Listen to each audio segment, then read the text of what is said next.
कानी बहू। किशोरी लाल जी के बेटे राघव की शादी की बात जगह जगह चल रही थी, लेकिन किशोरी लाल जी को कोई लड़की पसंद ही नहीं आती थी। और उसकी एक ही वजह थी, किशोरी लाल जी का लालची होना। उनको लड़की वालों से मोटा दहेज चाहिए था और इसी चक्कर में एक दिन वो एक बहुत पैसे वाले के घर अपने बेटे का रिश्ता लेकर पहुंचे। उस आदमी का नाम था ओम प्रकाश। देखिए किशोरी लाल जी, मेरी एक ही बेटी है और मेरी सारी संपत्ति जायदाद सब कुछ मेरी बेटी नैना का ही है।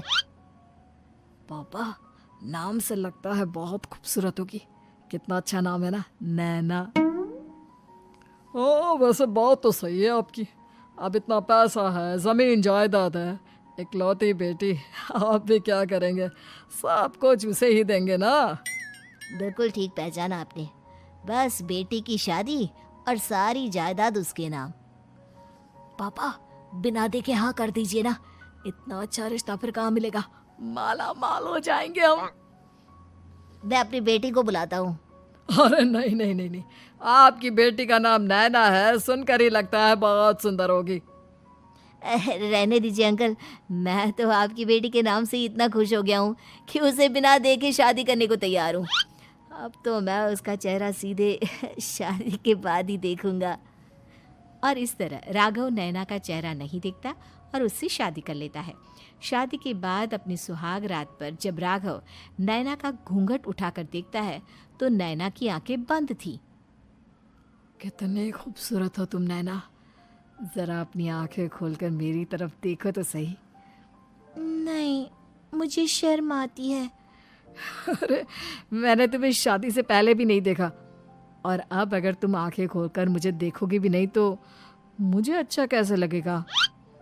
इससे पहले कि नैना अपनी आंखें खोलकर राघव की तरफ देखती, अचानक से लाइट चली गई और राघव नैना को पूरी तरह से देख भी नहीं पाया। अगली सुबह नैना राघव के लिए नाश्ता बनाकर लेकर आई। अरे ये क्या, आधा पराठा सीका हुआ है और आधा बिल्कुल कच्चा। ये तुमने क्या किया नैना? बहू, तुमने क्या आधा पराठा तवे से नीचे लटका कर रखा था, जो आधा सिका है और आधा कच्चा? मुझे जितना दिखेगा उतना ही तो सीखूंगी ना पापा जी। जहाँ जहाँ मुझे नजर आ रहा था वहाँ मैंने सीख लिया, जहाँ जहाँ नहीं दिखा वहाँ कच्चा रह गया होगा। इसका क्या मतलब है? ये कैसा मजाक कर रही है तुम? अरे बहू, तुमने इतना लंबा घूंघट क्यों लगाया हुआ है? देखो, हमारे घर में बहुओं को बेटी की तरह रखा जाता है, और फिर तुम तो इतना सारा माल लेकर आई हो। देखो, ये घूंघट डालकर रखने की कोई ज़रूरत नहीं है। हाँ नैना, पापा जी ठीक कह रहे हैं, तुम तो आराम से रहो, अपना ही घर समझो। नैना अचानक से अपना घूंघट उठा लेती है। अरे ये क्या पापा, नैना की तो एक आंख फूटी हुई है। नाम से नैना, लेकिन ये तो कानी बहू निकली। मेरे साथ धोखा हुआ है, धोखा। बिना दिखाए अपनी कानी लड़की मेरे संग ब्याह दी। मुझे कानी बीवी नहीं चाहिए। मुझे अभी ओम प्रकाश जी से बात करनी पड़ेगी। आखिर उन्होंने मेरे साथ ऐसा किया क्यों? अरे, आप लोगों ने ही तो पापा से कहा था कि आप लोग शादी से पहले मुझे देखना नहीं चाहते। अब मेरे पापा पर क्यों इल्जाम लगा रहे हैं? अरे लेकिन उन्हें बताना तो चाहिए था ना कि तुम कानी हो, एक आंख से तुम्हें दिखाई नहीं देता। किशोरी लाल और राघव नाराज होकर ओम प्रकाश को अपने घर बुलाते हैं। पापा जी, ये आपने क्या किया? शादी से पहले बताया क्यों नहीं कि नैना की आंखों में परेशानी है? अरे, आप ही ने तो लड़की देखने से मना कर दिया था। और लेकिन आप बता तो सकते थे। आपको तो हमारी बेटी की प्रॉपर्टी चाहिए थी, वो भी पूरी की पूरी। अब क्या हुआ अगर उसे आधा दिखाई देता है? प्रॉपर्टी तो आपको पूरी मिल गई ना। अरे ये क्या बात हुई? मेरी शादी प्रॉपर्टी से नहीं, आपकी बेटी से हुई है। अब ये तो पहले सोचना चाहिए था, तब तो मेरी प्रॉपर्टी देखकर तुम्हारी जुबान लप लपा रही थी। लेकिन मैं कानी लड़की को अपनी बीवी बनाकर नहीं रख सकता। पापा, कुछ करिए ना आप। हाँ, करता हूँ। देखिए ओम प्रकाश जी, आप हमारे साथ ऐसा नहीं कर सकते। और तुम देखो, अगर तुमने मेरी बेटी से शादी तोड़ी ना, तो जो भी प्रॉपर्टी मैंने तुम्हें दी है वो तो पूरी की पूरी वापस ले ही लूँगा, और आधी प्रॉपर्टी तुम्हारी भी लूँगा। अरे मेरी आधी प्रॉपर्टी भला क्यों लेंगे आप? इसलिए क्योंकि मेरी बेटी को आधा नजर आता है और उसकी नज़र अभी तक तुम्हारी आधी जायदाद पर ही पड़ी है। अब तुम उसे घर से निकालोगे तो कुछ तो लेकर जाएगी ना। और अगर हम आपकी बेटी को अपने घर की बहू बना कर रखे तो?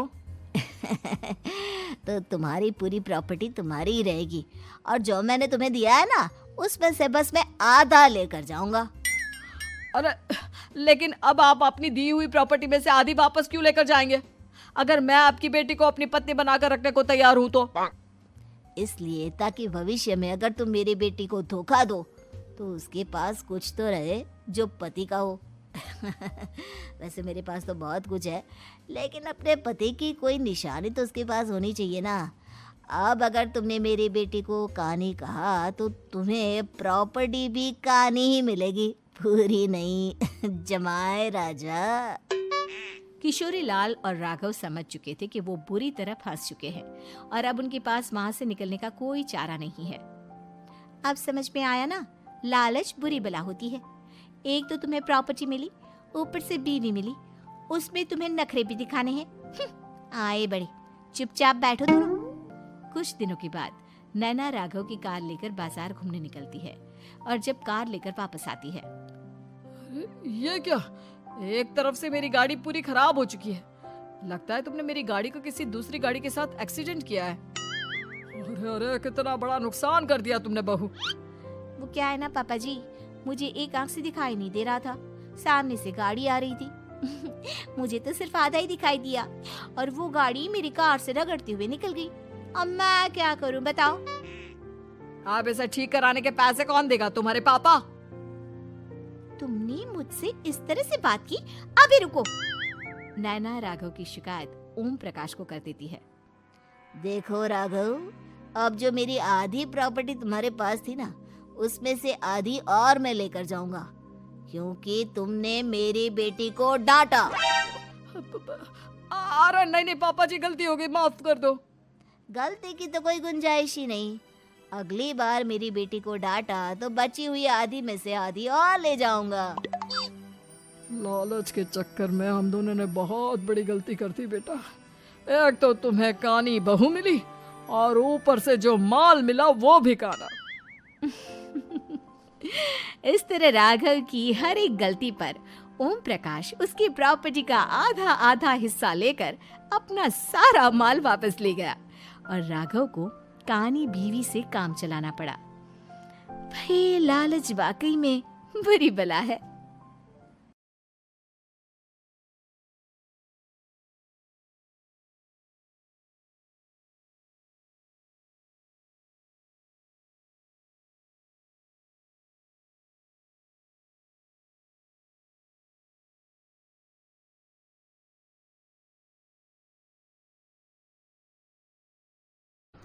अमीर ननद की गरीब भाभी। रीना एक मध्यम परिवार की लड़की थी, लेकिन उसकी भाभी शिवानी एक बड़े घर की बेटी। शिवानी की शादी अभिषेक से लव मैरिज थी। अरे भाभी, ये कितना अच्छा सूट पहना है आपने। काश ऐसा मैं भी पहन पाती। अरे क्यों नहीं रीना, वैसे भी तुम्हारा और मेरा नाम तो एक ही है, जब मन करे पहन लेना। भाभी, आपको आपके पापा ने कितने अच्छे कपड़े गहने दिए हैं। मैं उनकी इकलौती बेटी जो हूँ। बेटी तो मैं भी इकलौती हूँ, लेकिन क्या करे, पापा है नहीं, पता नहीं कैसे होगी मेरी शादी। तभी वहाँ शिवानी की सास आ जाती है। अरे क्यों नहीं करेगा भाई तेरी शादी धूमधाम से, आखिर जिम्मेदारी है तो उसकी। और वो दिन भी आ जाता है जब रीना की शादी तय हो जाती है। अभिषेक, क्या हुआ? आप इतने परेशान तो कभी नहीं दिखे, कोई बात है तो बताइए मुझे। अरे शिवानी, वैसे तो शादी का सारा इंतजाम हो गया है, लेकिन गहनों का रेट तो आसमान छू रहा है। कैसे क्या करूं, कुछ समझ में ही नहीं आ रहा। थोड़ी देर में शिवानी अपने पूरे गहने अभिषेक के सामने रख देती है। ये लीजिए, गहनों का इंतजाम भी हो गया। अरे नहीं नहीं शिवानी, मैं ये गहने किसी हालत में भी नहीं ले सकता। ये तुम्हारे पिता ने तुम्हें दिया था और तुम हो कि। तभी वहां सास आ जाती है। अरे तो क्या हुआ, इसकी तो हो गई ना शादी, अब किसे दिखाने हैं इसने गहने? सास गहनों का डिब्बा शिवानी के हाथ से लेकर वहां से चली जाती है। रीना की शादी धूमधाम से होती है और अब वो बड़े घर की बहू बन जाती है। वहीं रीना की शादी के बाद शिवानी और अभिषेक उसकी शादी के कर्जों से डूब जाते हैं। मैं सोच रही हूँ नौकरी करनी शुरू कर दूँ, वैसे भी पढ़ी लिखी हूँ, आपकी थोड़ी मदद भी हो जाएगी। वैसे शिवानी कुछ दिन कर लो तो अच्छा ही होगा, क्योंकि ज़रूरत भी है। अब शिवानी भी नौकरी करने लगती है और घर खर्चे में अभिषेक का हाथ बटाती है। एक दिन शिवानी, रीना का फोन आया था, कह रही थी कि आने वाले त्योहार में उसके ससुराल जाना है। ठीक है माँ। अरे ठीक तो है, लेकिन एक काम कर लेना, उसके सास ससुर से लेकर पूरे खानदान के कपड़े मिठाइयाँ सब ले आना, और हो सके तो रीना के लिए छोटे से कान में पहनने के बूंदे भी। और क्या है ना, शादी में उसे सारी बड़ी बड़ी कान की ज्वेलरी दी थी, घर में पहनने के लिए तो उसके पास कुछ भी नहीं है। शिवानी सोच में पड़ जाती है कि वो क्या करे, क्योंकि कर्जों और घर के खर्चों के बाद तो पैसे बचते ही नहीं थे। शिवानी फिर अपने पिता को फोन करती है और उनसे पैसे मांगती है। देखो शिवानी, मैंने तुम्हें शादी के वक्त ही मना किया था कि ऐसे घर में शादी करनी ही नहीं चाहिए। अरे अभिषेक को शर्म आनी चाहिए जो ससुराल से पैसे मंगवा रहा है। शिवानी को पिता की बात पर गुस्सा आ जाता है। आप मेरे पिताजी हैं और मैं परेशान थी इसलिए आपसे मदद की उम्मीद की पापा। अभिषेक को तो पता भी नहीं है कि मैंने आपसे पैसे मांगे हैं। शिवानी सोचती है कि वो अभिषेक से बात करे, लेकिन फिर उसे लगता है कि वो टेंशन ले लेगा।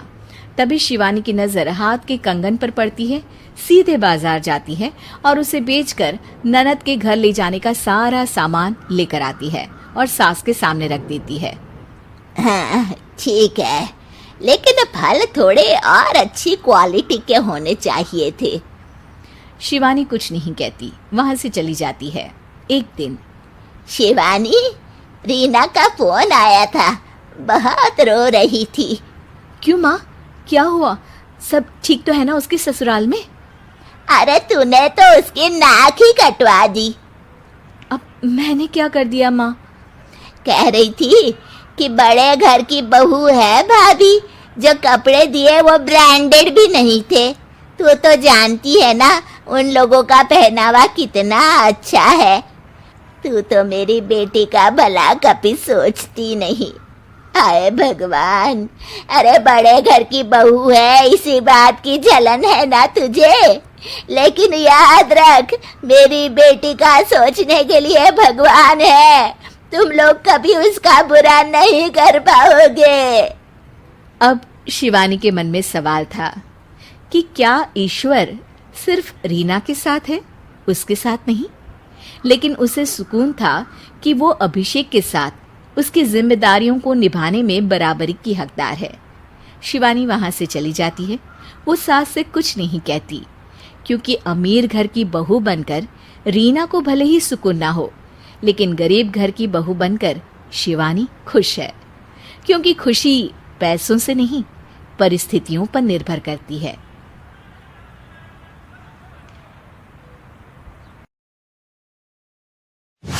तीन तिगाड़ा काम बिगाड़ा। तीन बहुओं के रवैये से सासू माँ बहुत परेशान थी। दरअसल बात ये थी कि तीनों बहुओं में किसी बात को लेकर अनबन हो गई थी। तब से ही तीनों एक दूसरे से मुंह फुलाए रहती थी। ना कोई सीधे मुंह किसी से बात करती, ना किसी का कहना मानती। पड़ोसी भी इस बात को जानते थे और जाने कैसे कैसे बातें भी करते। इसीलिए सासू माँ ने तीनों बहुओं को तुरंत अपने कमरे में बुलाया। मैं कई दिनों से देख रही हूँ, तुम तीनों अलग अलग सारे काम कर रही हो। ये सब नहीं चलेगा, तीनों को मिलकर ही काम करना पड़ेगा। सास की बात सुनकर एकदम से बड़ी बहू बोल उठती है। नहीं मम्मी जी, मैं इन दोनों के साथ कुछ नहीं कर सकती। मैं इस घर की बड़ी बहू हूँ, फिर भी ये मेरा कहना बिल्कुल भी नहीं मानती। अरे जेठानी जी, जानबूझकर मुझे डबल काम करवाती है आप, और छोटी मुझसे टेढ़े मुंह ही बात करती है। इन दोनों के बीच हमेशा सैंडविच बन जाती है मेरी, और मैं हमेशा आलू की तरह बीच में मसली जाती हूँ। मम्मी जी, इन दोनों को लगता है कि मैं छोटी हूँ तो इनके पैरों तले दब जाऊंगी, लेकिन नहीं, मेरा भी उतना ही अधिकार है जितना इन दोनों का है। बढ़िया आई दोनों मेरी चुगली करने के लिए, मुझे क्या कम समझ रखा है। तीनों बहू एक दूसरे से बहस करने लगती है और सास दोबारा ये देखकर टेंशन में आ जाती है और सबसे कहती है, चुप हो जाओ, अब से तुम तीनों सारे काम एक साथ करोगी, आंख बंद करके एक दूसरे की बात सुनोगी। तुम तीनों इस बात को गांठ बांध लो, वरना अगली छुट्टियों में तुम्हारा अपना मायके जाना कैंसिल। सास की बातें सुनकर डर के मारे तीनों हामी भर देती हैं। जी मम्मी जी, मैं समझ गई। हाँ मम्मी जी, जैसा आप कहें, आप जो कहेंगी मैं वही करूंगी। तीनों बहू सास की बात को गांठ बांध लेती है और वादा करती है कि अब से सारे काम वो तीनों एक साथ मिलकर ही करेंगी। ये सब देखकर सास खुश हो जाती है और वहां से चली जाती है। नीचे जाकर वो देखती है कि घर में शर्मा जी आए हुए होते हैं। सास जोर से आवाज लगाकर कहती है, अरे बहू, जरा चाय बनाकर तो लाना, शर्मा जी आए हैं। सास की बात सुनकर तीनों बहू तुरंत किचन की ओर भागती है और चाय बनाना शुरू कर देती है। मुझे तो एकदम मसाले वाली कड़क चाय पसंद है, तो हम शर्मा जी के लिए मसाले वाली चाय ही बनाएंगे।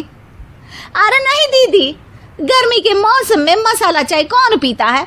मैं तो शर्मा जी के लिए इलायची वाली चाय ही बनाऊंगी। ये कैसी बात कर रही हैं आप दोनों?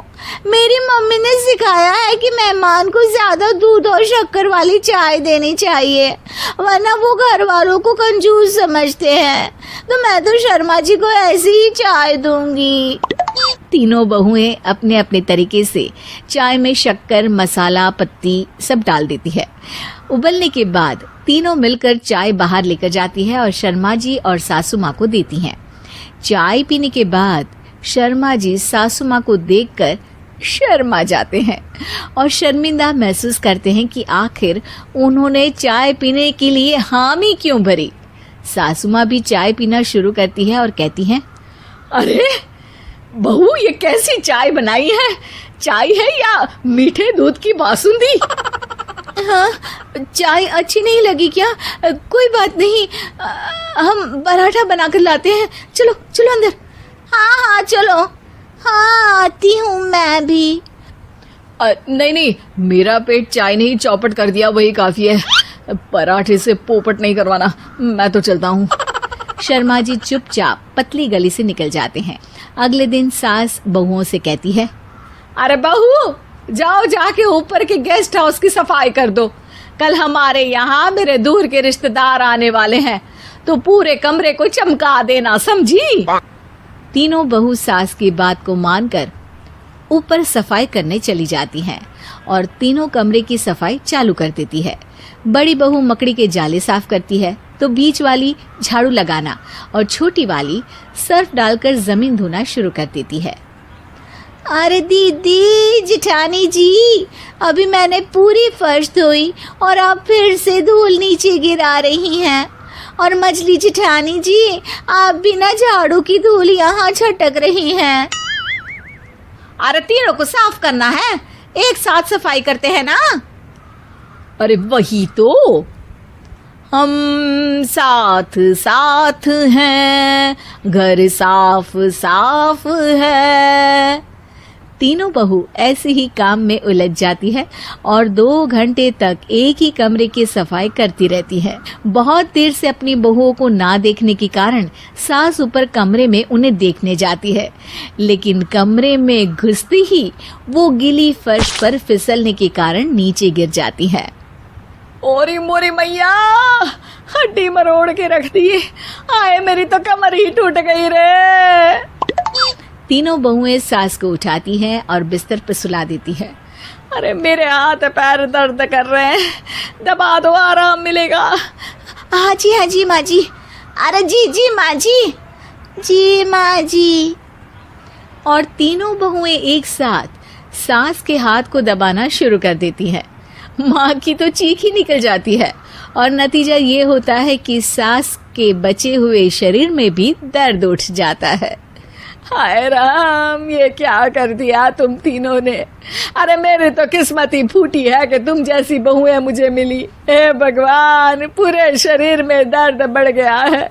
अब तो पता नहीं कि चल भी पाऊंगी या नहीं। माफ करो, मुझे गलती हो गई मुझसे कि तुम तीनों को एक साथ काम करने के लिए बोला।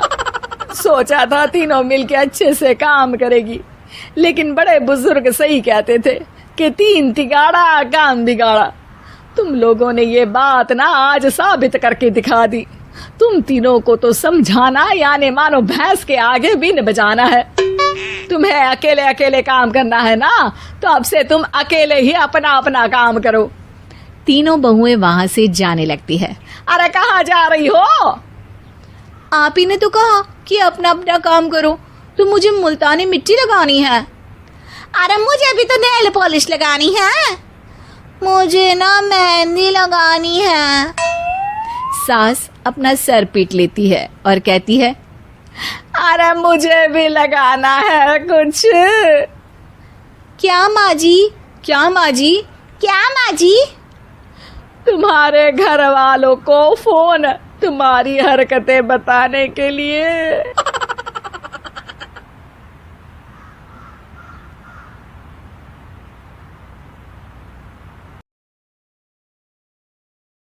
तीन बहनों की लालची भाभी। करिश्मा, रेशमा और मनीषा 3 बहनें हैं। उनका एक भाई भी है, मयंक। मयंक अपनी बहनों को बहुत प्यार करता है, लेकिन मयंक की पत्नी सविता इस मामले में मयंक से बिल्कुल ही अलग है। वो अपनी ननदों का जितना बुरा कर सकती है उतना बुरा करती ही रहती है और अपनी ननदों पर हुक्म भी चलाती है। करिश्मा, करिश्मा, तुमने अभी तक नाश्ता नहीं बनाया? तुम्हारे भैया को ऑफिस जाने में देर हो रही है। हाँ भाभी, बस अभी बनाती हूँ। करिश्मा, तुम ये ढीलापन छोड़ दो। कल को पराये घर जाना है। वहाँ अगर तुम इस तरह से काम करोगी तो लोग क्या कहेंगे कि माँ ने और भाभी ने कुछ सिखाया नहीं। और तुम्हारी दोनों बहनें कहाँ हैं? अब रेशमा मार्केट गई है और मनीषा सो रही है। क्या? सुबह के 8 बज रहे हैं और ये महारानी अभी भी सो रही है? ये कहते हुए सविता अपनी सास दुर्गा देवी के पास जाती है। माँ जी, देख रही हो अपनी बेटियों के तौर तरीके? क्या हुआ बहू, सुबह सुबह क्या कर दिया मेरी बेटियों ने? अरे एक तो अभी अभी उठकर किचन में गई है, दूसरी सुबह सुबह बाहर चली गई और तीसरी अभी तक सो रही है।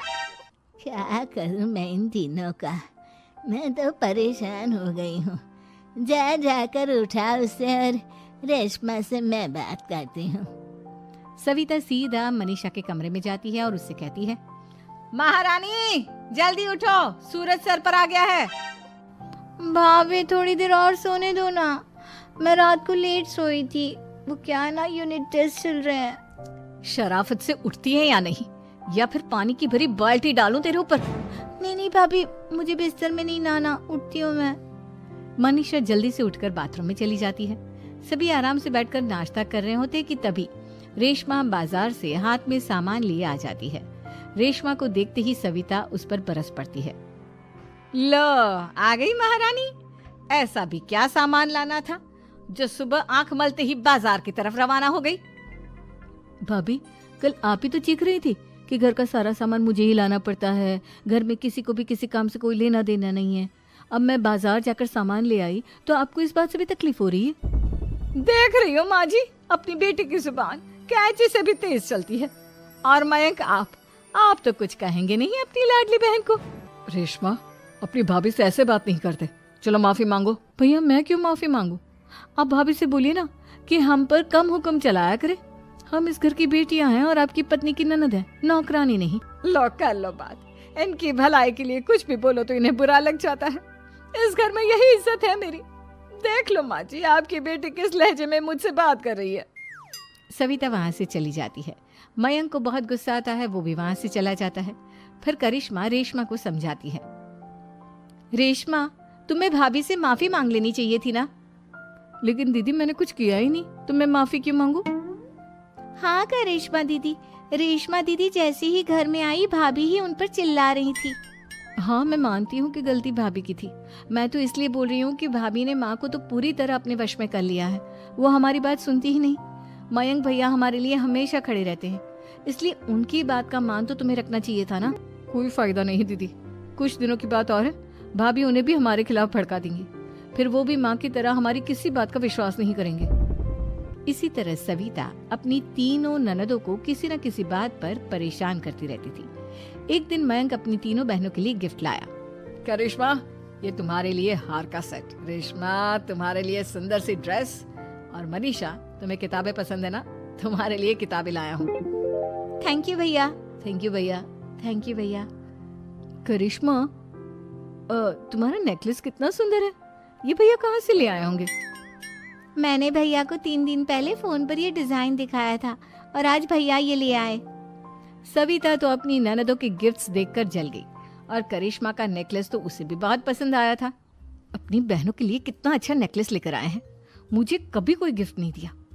मैं आज ही ये हार चुरा लूंगी। रात में सविता करिश्मा का हार चुरा लेती है, और इसी तरह उसे अपनी ननदों की जो भी चीज अच्छी लगती वो उसे मांगती नहीं, बल्कि रात के अंधेरे में चुरा लेती। इसी तरह दिन बीतते गए, और सविता ने मयंक के दिल में भी उसकी बहनों के लिए नफरत पैदा कर दी। एक दिन मयंक ने करिश्मा और रेशमा के लिए रिश्ता देखा, और ये बात उसने घर में सबको बताई।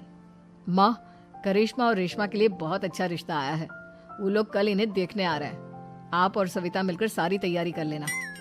ये सुनकर करिश्मा और रेशमा खुश हो जाती हैं, लेकिन सविता सोचती है, अगर इन दोनों बहनों की शादी हो गई तो घर और बाहर का काम कौन करेगा? मनीषा तो एक नंबर की कामचोर है, उससे तो किसी बात की उम्मीद लगाना ही बेकार है। मुझे इस शादी को रोकना होगा। अगले दिन सभी लड़के वालों के स्वागत की तैयारी करने में लगे होते हैं। तभी मयंक अपनी बहनों से आकर कहता है, तैयार हो गई तुम दोनों? देखो दोनों लड़के बहुत अच्छे हैं, मैं कोई कसर नहीं छोड़ना चाहता, इसलिए तुम उनके सामने अच्छे से बिहेव करना और अपनी भाभी से लड़ने मत लग जाना। करिश्मा, तुम वो नेकलेस पहन लो ना जो मैं तुम्हारे लिए लाया था। भैया मैं बहुत देर से वो नेकलेस ढूंढ रही हूँ, लेकिन मुझे मिल ही नहीं रहा। क्या तुमने नेकलेस खो दिया?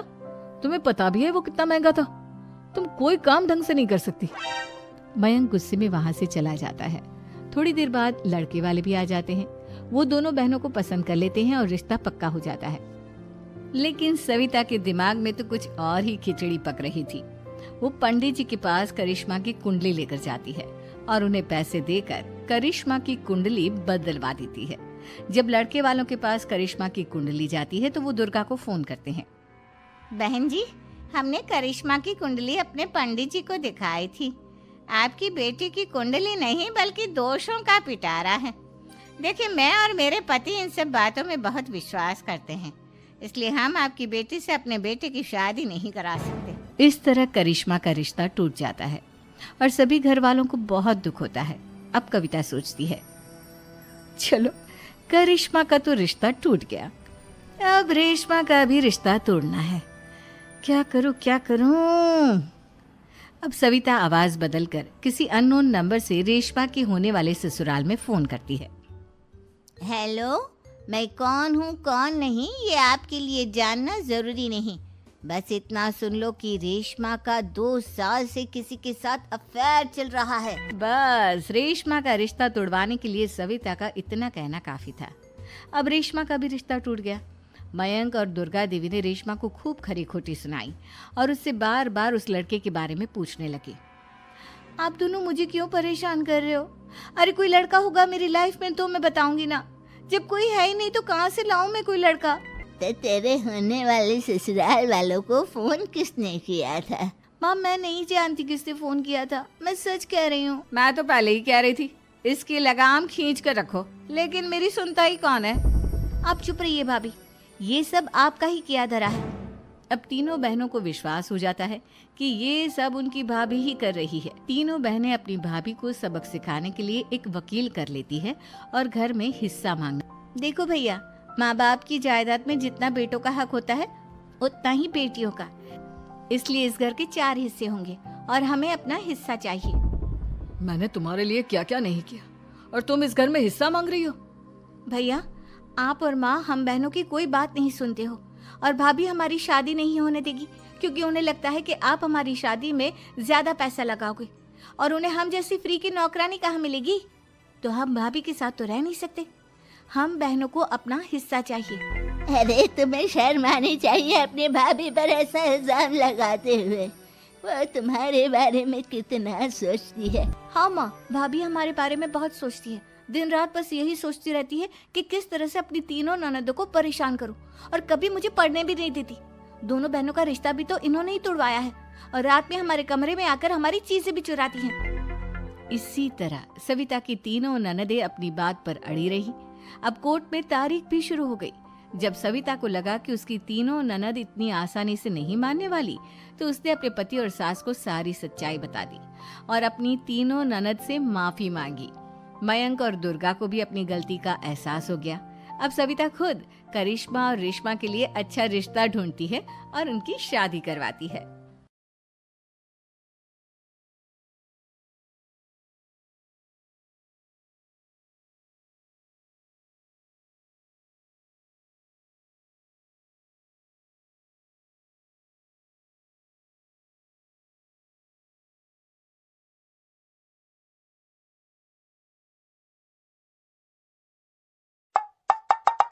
अरे भाग्यवान, मेरे जूते कहाँ रखे हैं? मुझे बाहर जाने में देर हो रही है।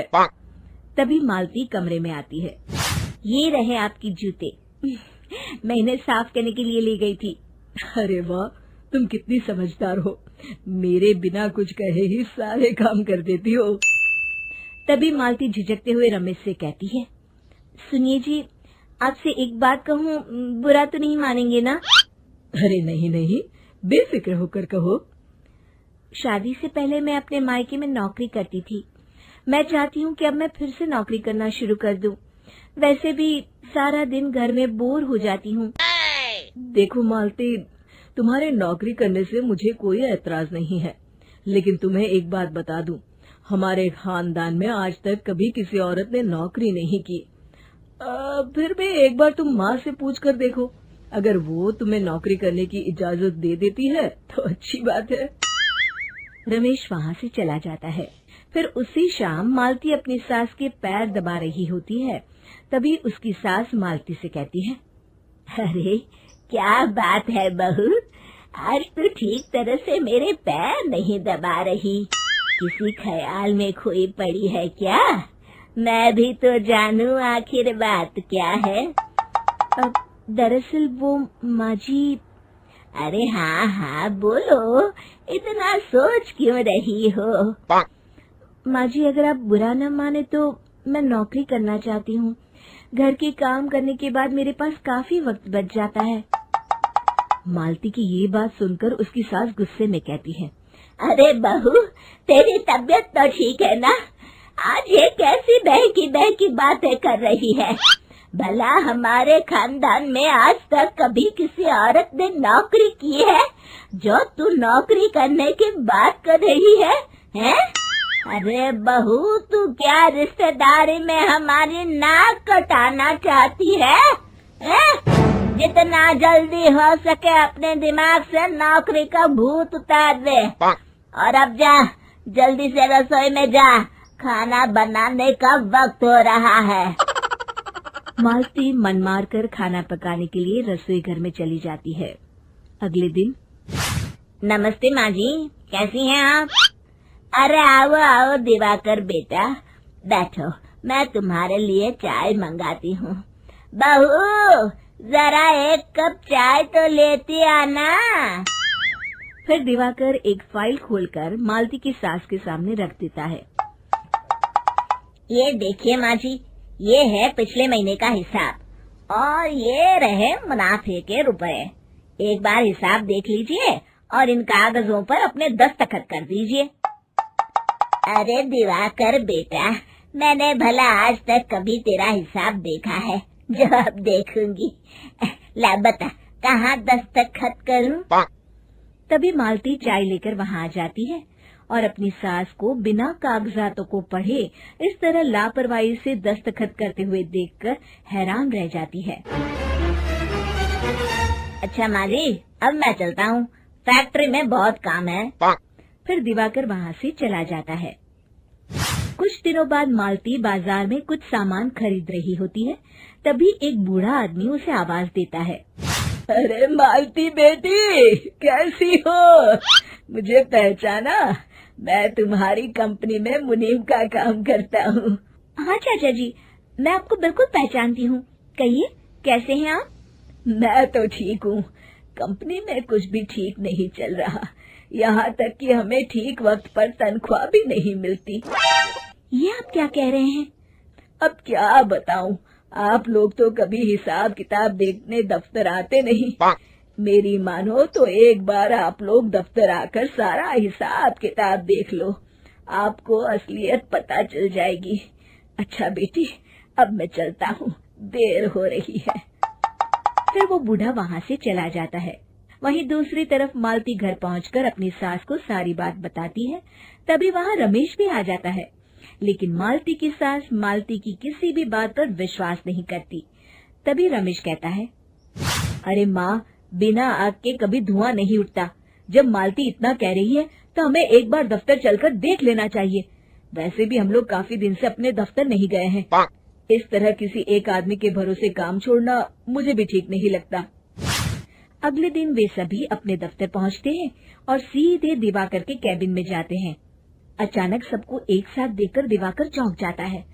अरे माँ जी, आप सब लोग अचानक यहाँ कैसे आ गए? अगर कुछ काम था तो मुझे एक फोन कर दिया होता, मैं आपके घर आ जाता। तभी मालती की सास कहती है, अरे दिवाकर बेटा, आज मैं हिसाब देखने दफ्तर आई हूँ, जरा मुझे पिछले 6 महीनों का हिसाब दिखाना तो बेटा। दिवाकर घबराते हुए हिसाब की फाइल मालती की सास को देता है। मालती की सास फाइल लेकर मालती को देती है और कहती है, ले बहू, देख ले हिसाब। मालती फाइल को बड़े गौर से देखती है और अगले ही पल उसे सारी गड़बड़ी समझ में आ जाती है। वो अपनी सास से कहती है, माँ जी, मुनीम चाचा बिल्कुल सही कह रहे थे। हमारी कंपनी में पिछले 6 महीनों में जितना मुनाफा हुआ है, हमें उसका आधा पैसा भी नहीं मिला। यूँ समझ लीजिए कि 1 रुपये में सिर्फ चवन्नी ही हमारे हाथों में आई है। मालती की बातें सुनकर मालती की सास गुस्से से दिवाकर को पूछती है, क्यों दिवाकर, मेरी बहू जो कह रही है वो सच है? दिवाकर समझ जाता है आज उसका भांडा फूट चुका है। वो गिड़गिड़ाते हुए कहता है, मुझे माफ कर दीजिए माँ जी, मैं पैसों के लालच में अंधा हो गया था।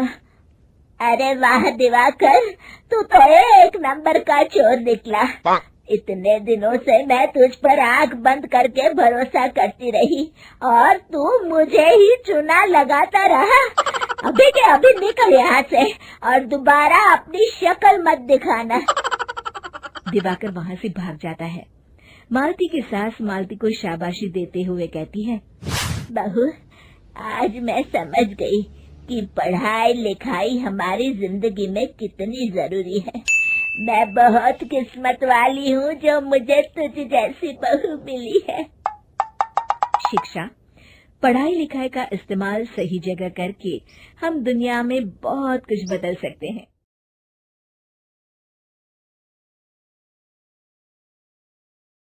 तीन बहनों की लालची भाभी। करिश्मा, रेशमा और मनीषा 3 बहनें हैं। उनका एक भाई भी है, मयंक। मयंक अपनी बहनों को बहुत प्यार करता है, लेकिन मयंक की पत्नी सविता इस मामले में मयंक से बिल्कुल ही अलग है। वो अपनी ननदों का जितना बुरा कर सकती है उतना बुरा करती ही रहती है और अपनी ननदों पर हुक्म भी चलाती है। करिश्मा, करिश्मा, तुमने अभी तक नाश्ता नहीं बनाया? तुम्हारे भैया को ऑफिस जाने में देर हो रही है। हाँ भाभी, बस अभी बनाती हूँ। करिश्मा, तुम ये ढीलापन छोड़ दो। कल को पराये घर जाना है। वहाँ अगर तुम इस तरह से काम करोगी तो लोग क्या कहेंगे कि माँ ने और भाभी ने कुछ सिखाया नहीं। और तुम्हारी दोनों बहनें कहाँ हैं? अब रेशमा मार्केट गई है और मनीषा सो रही है। क्या? सुबह के 8 बज रहे हैं और ये महारानी अभी भी सो रही है? ये कहते हुए सविता अपनी सास दुर्गा देवी के पास जाती है। माँ जी देख रही हो अपनी बेटियों के तौर तरीके? क्या हुआ बहू, सुबह सुबह क्या कर दिया मेरी बेटियों ने? अरे एक तो अभी अभी उठकर किचन में गई है, दूसरी सुबह सुबह बाहर चली गई और तीसरी अभी तक सो रही है। क्या करूं मैं इन तीनों का, मैं तो परेशान हो गई हूँ। जा जाकर उठा उसे और रेशमा से मैं बात करती हूँ। सविता सीधा मनीषा के कमरे में जाती है और उससे कहती है, महारानी जल्दी उठो, सूरज सर पर आ गया है। भाभी थोड़ी देर और सोने दो ना, मैं रात को लेट सोई थी, वो क्या ना यूनिट टेस्ट चल रहे हैं। शराफत से उठती है या नहीं, या फिर पानी की भरी बाल्टी डालूं तेरे ऊपर? नहीं भाभी, मुझे बिस्तर में नहीं नहाना, उठती हूँ मैं। मनीषा जल्दी से उठकर बाथरूम में चली जाती है। सभी आराम से बैठकर नाश्ता कर रहे होते कि तभी रेशमा बाजार से हाथ में सामान लिए आ जाती है। रेशमा को देखते ही सविता उस पर बरस पड़ती है। लो आ गई महारानी, ऐसा भी क्या सामान लाना था जो सुबह आंख मलते ही बाजार की तरफ रवाना हो गई? भाभी कल आप ही तो चीख रही थी कि घर का सारा सामान मुझे ही लाना पड़ता है, घर में किसी को भी किसी काम से कोई लेना देना नहीं है। अब मैं बाजार जाकर सामान ले आई तो आपको इस बात से भी तकलीफ हो रही है? देख रही हो माँ जी, अपनी बेटी की जुबान कैंची से भी तेज चलती है। और मयंक आप तो कुछ कहेंगे नहीं अपनी लाडली बहन को? रेशमा अपनी भाभी से ऐसे बात नहीं करते, चलो माफी मांगो। भैया मैं क्यों माफी मांगू? आप भाभी से बोलिए ना कि हम पर कम हुक्म चलाया करे। हम इस घर की बेटियां हैं और आपकी पत्नी की ननद है, नौकरानी नहीं। लो कर लो बात, इनकी भलाई के लिए कुछ भी बोलो तो इन्हें बुरा लग जाता है। इस घर में यही इज्जत है मेरी। देख लो माँ जी, आपकी बेटी किस लहजे में मुझसे बात कर रही है। सविता वहां से चली जाती है। मयंक को बहुत गुस्सा आता है, वो भी वहां से चला जाता है। फिर करिश्मा रेशमा को समझाती है, रेशमा तुम्हें भाभी से माफी मांग लेनी चाहिए थी ना। लेकिन दीदी मैंने कुछ किया ही नहीं, तो मैं माफी क्यों मांगू? हाँ करिश्मा दीदी, रेशमा दीदी जैसे ही घर में आई भाभी ही उन पर चिल्ला रही थी। हाँ मैं मानती हूँ कि गलती भाभी की थी। मैं तो इसलिए बोल रही हूँ कि भाभी ने माँ को तो पूरी तरह अपने वश में कर लिया है, वो हमारी बात सुनती ही नहीं। मयंक भैया हमारे लिए हमेशा खड़े रहते हैं, इसलिए उनकी बात का मान तो तुम्हें रखना चाहिए था ना। कोई फायदा नहीं दीदी, कुछ दिनों की बात और है, भाभी उन्हें भी हमारे खिलाफ भड़का देंगी, फिर वो भी माँ की तरह हमारी किसी बात का विश्वास नहीं करेंगे। इसी तरह सविता अपनी तीनों ननदों को किसी न किसी बात पर परेशान करती रहती थी। एक दिन मयंक अपनी तीनों बहनों के लिए गिफ्ट लाया। क्या रेशमा, ये तुम्हारे लिए हार का सेट, रेशमा तुम्हारे लिए सुंदर सी ड्रेस, और मनीषा तुम्हें किताबें पसंद है ना, तुम्हारे लिए किताबें लाया हूँ। थैंक यू भैया। थैंक यू भैया। थैंक यू भैया। करिश्मा तुम्हारा नेकलेस कितना सुंदर है, ये भैया कहाँ से ले आए होंगे? मैंने भैया को 3 दिन पहले फोन पर ये डिजाइन दिखाया था और आज भैया ये ले आए। सविता तो अपनी ननदों के गिफ्ट्स देखकर जल गई और करिश्मा का नेकलेस तो उसे भी बहुत पसंद आया था। अपनी बहनों के लिए कितना अच्छा नेकलेस लेकर आए हैं, मुझे कभी कोई गिफ्ट नहीं दिया। मैं आज ही ये हार चुरा लूंगी। रात में सविता करिश्मा का हार चुरा लेती है और इसी तरह उसे अपनी ननदों की जो भी चीज अच्छी लगती वो उसे मांगती नहीं, बल्कि रात के अंधेरे में चुरा लेती। इसी तरह दिन बीतते गए और सविता ने मयंक के दिल में भी उसकी बहनों के लिए नफरत पैदा कर दी। एक दिन मयंक ने करिश्मा और रेशमा के लिए रिश्ता देखा और ये बात उसने घर में सबको बताई। माँ, करिश्मा और रेशमा के लिए बहुत अच्छा रिश्ता आया है, वो लोग कल इन्हें देखने आ रहे हैं, आप और सविता मिलकर सारी तैयारी कर लेना। ये सुनकर करिश्मा और रेशमा खुश हो जाती हैं, लेकिन सविता सोचती है, अगर इन दोनों बहनों की शादी हो गई तो घर और बाहर का काम कौन करेगा? मनीषा तो एक नंबर की कामचोर है, उससे तो किसी बात की उम्मीद लगाना ही बेकार है। मुझे इस शादी को रोकना होगा। अगले दिन सभी लड़के वालों के स्वागत की तैयारी करने में लगे होते हैं। तभी मयंक अपनी बहनों से आकर कहता है, तैयार हो गई तुम दोनों? देखो दोनों लड़के बहुत अच्छे हैं, मैं कोई कसर नहीं छोड़ना चाहता, इसलिए तुम उनके सामने अच्छे से बिहेव करना और अपनी भाभी से लड़ने मत लग जाना। करिश्मा, तुम वो नेकलेस पहन लो ना जो मैं तुम्हारे लिए लाया था। भैया मैं बहुत देर से वो नेकलेस ढूंढ रही हूँ, लेकिन मुझे मिल ही नहीं रहा। क्या तुमने नेकलेस खो दिया? तुम्हें पता भी है वो कितना महंगा था, तुम कोई काम ढंग से नहीं कर सकती। मयंक गुस्से में वहां से चला जाता है। थोड़ी देर बाद लड़के वाले भी आ जाते हैं, वो दोनों बहनों को पसंद कर लेते हैं और रिश्ता पक्का हो जाता है। लेकिन सविता के दिमाग में तो कुछ और ही खिचड़ी पक रही थी। वो पंडित जी के पास करिश्मा की कुंडली लेकर जाती है और उन्हें पैसे देकर करिश्मा की कुंडली बदलवा देती है। जब लड़के वालों के पास करिश्मा की कुंडली जाती है तो वो दुर्गा को फोन करते हैं। बहन जी, हमने करिश्मा की कुंडली अपने पंडित जी को दिखाई थी। आपकी बेटी की कुंडली नहीं बल्कि दोषों का पिटारा है। देखिए, मैं और मेरे पति इन सब बातों में बहुत विश्वास करते हैं, इसलिए हम आपकी बेटी से अपने बेटे की शादी नहीं करा सकते। इस तरह करिश्मा का रिश्ता टूट जाता है और सभी घर वालों को बहुत दुख होता है। अब कविता सोचती है, चलो करिश्मा का तो रिश्ता टूट गया, अब रेशमा का भी रिश्ता तोड़ना है। क्या करूं क्या करूं? अब सविता आवाज बदलकर किसी अननोन नंबर से रेशमा के होने वाले ससुराल में फोन करती है। हेलो, मैं कौन हूँ कौन नहीं ये आपके लिए जानना ज़रूरी नहीं। बस इतना सुन लो कि रेशमा का 2 साल से किसी के साथ अफेयर चल रहा है। बस रेशमा का रिश्ता तोड़वाने के लिए सविता का इतना कहना काफी था। अब रेशमा का भी रिश्ता टूट गया।